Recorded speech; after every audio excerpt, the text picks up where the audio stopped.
Hey folks, my name is Alex Raskovar and I'm a therapist in New York City offering tips for creatives, mindfulness, and general well-being. And in this video, I'm going to discuss 3 ways a process-based mentality can help your creativity. So stick with me. When we can have a process-based mentality, it allows us to engage in this sort of principle that is called Kaizen, right? It's a Japanese principle of sort of evolution, trying to always improve, right? Never really seeing a finish line, right? And I think that that's true in all creative endeavors. We are always changing. We're always working on, we're always trying to make things better and better. We'll never hit the finish line. And by sort of allowing ourselves to be in that type of mentality, it becomes the process that becomes the important thing rather than the outcome. And when the process is the important thing, weirdly, the outcome ends up taking care of itself. It's kind of funny, right? But like we actually don't want to necessarily focus on outcome because it can be really stifling. Which brings me to point number 2. When we are only in an outcome-based mentality, the thing that can happen is that it can give us myopic vision, right?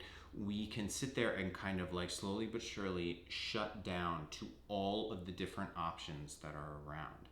Myopic vision can be a really, really dangerous thing because it just stops you from getting as much traction as you want in any creative endeavor.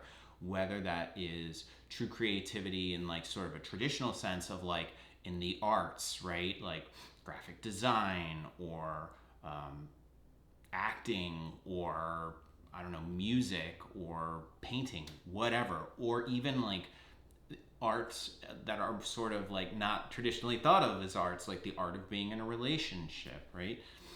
We don't want to shut down and only think about what needs to happen to be okay. We want to like actually open our field of vision so we can see all of the possibilities that are there for ourselves. Which brings me to the last thing, which is number 3. When we engage in a process-based mentality, we have more of a respect for ourselves and weirdly for the art form. It allows us to have self-compassion, right? And that self-compassion lets us hold things lightly. Again, it takes us away from myopic and opens us up to so many different possibilities. And when we hold things lightly, all of that stuff, all of that creativity, all of those impulses, right? They're allowed to come out. Creativity does not like being clamped down on. It really doesn't. Like if show me someone who clamps down on their creativity and I'll show you a frustrated artist, right? Versus someone that opens, that allows that space with self-compassion for all of that good stuff to just sort of thrive. Anyways, I hope you guys are into what I'm putting out here. I do put out these videos once a week. I'd love to have you join me. So come on now and hit that subscribe button. Come and join me and we'll keep talking about this stuff, all right? I hope y'all have a wonderful week and take care. All right, bye-bye.